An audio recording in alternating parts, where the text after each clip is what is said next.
In this video, I'm gonna teach you how to add XLM to Trezor. It's a very easy process, so make sure to follow along. In this video, I'm gonna be talking about the process of managing your XLM using your Trezor device. So regardless of the Trezor model, you might be curious on how to add XLM as an account to send, receive, and manage your XLM directly using Trezor.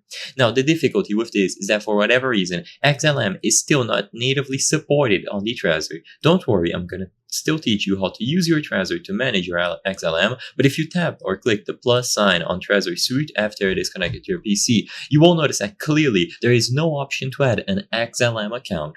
So because of this fact, we have to use external resources. What I recommend is that you go to accountviewer.stellar.org. This website will allow you to see how much Stellar or XLM you have on your account using the Trezor. So essentially, you will be able to manage your XLM using your Trezor, but you have to do it through this page. As I've said before, this is a limitation because you cannot directly add an XLM account as of today. If they add it in the future and it appears on this list of supported coins, then all that you would have to do is to select it from the list. But while it isn't available during the time that I'm recording this video, you will have to go to this website, accountviewer.stellar.org, and you will find the option to connect with Trezor here. So click on this option and go through the setup process. So this is what it's going to look like. After you connect your Trezor, you will get a prompt and you will be able to see your balance. So you will see how much lumens or XLM you have.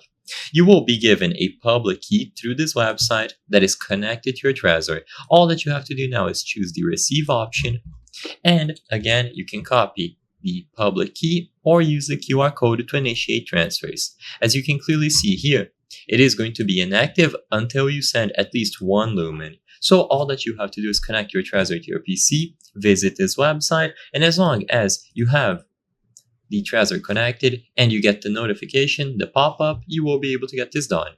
So make sure that Trezor Suite is running and that it is properly connected. I hope I was able to help you on how to add XLM to Trezor. If this video helped you, please be sure to leave a like and subscribe for more very easy tips. Thank you for watching.